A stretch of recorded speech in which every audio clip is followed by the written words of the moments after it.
Saudara lagi puasa tapi pengen ke tempat dengan suasana yang beda? Kami ajak Anda menelusuri tempat bersejarah dan inspiratif, yaitu kediaman pribadi Presiden ketiga B.J. Habibie, lengkap dengan kisah cintanya bersama Ainun.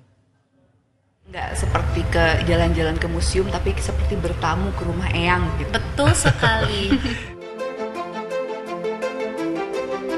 Ini adalah kediaman B.J. Habibie dan Ainun di kawasan Patra Kuningan, Jakarta Selatan yang kini telah bertransformasi menjadi Wisma Habibie dan Ainun. Setelah mendaftar online sebulan lalu, akhirnya saya berkesempatan datang ke sini.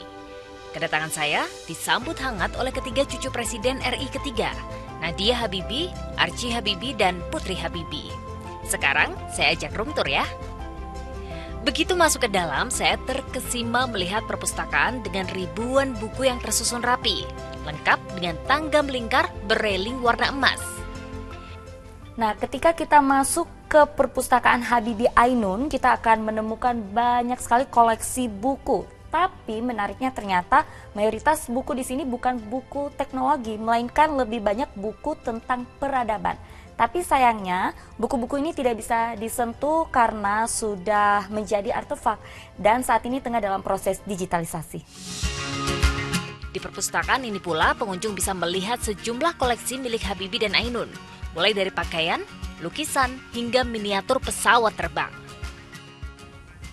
Wah, ternyata ketika kita berkunjung ke sini, ini ada banyak sekali miniatur pesawat yang bisa kita temui. Tapi yang menarik perhatian saya, ini nih, pesawat N250 yang kita tahu bersama bahwa pesawat N250 ini adalah ciptaan Presiden ketiga B.J. Habibie. Dan ini merupakan pesawat pertama yang diproduksi di Indonesia.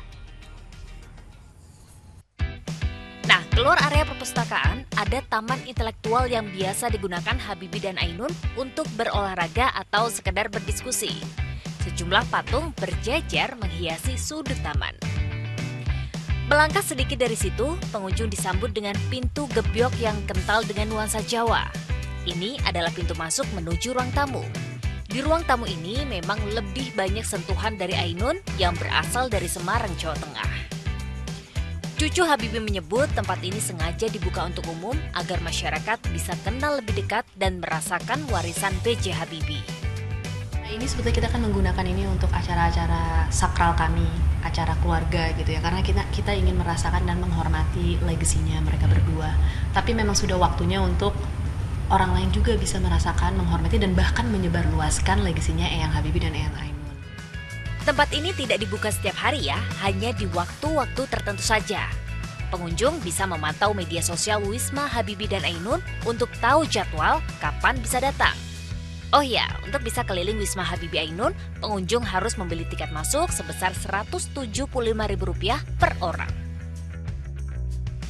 Nah, ternyata setelah kita berkeliling Wisma Habibie Ainun, ini banyak sekali cerita sejarah maupun kisah inspiratif dari sosok B.J. Habibie dan juga Ibu Ainun. Tapi tempat ini dibuka terbatas untuk umum dengan alasan mempertahankan nilai sejarah. Kemudian di sini banyak sekali benda-benda lampau dan otentik yang harus dijaga. Dari Jakarta, Auriga Agustina, Tikno Handoko melaporkan.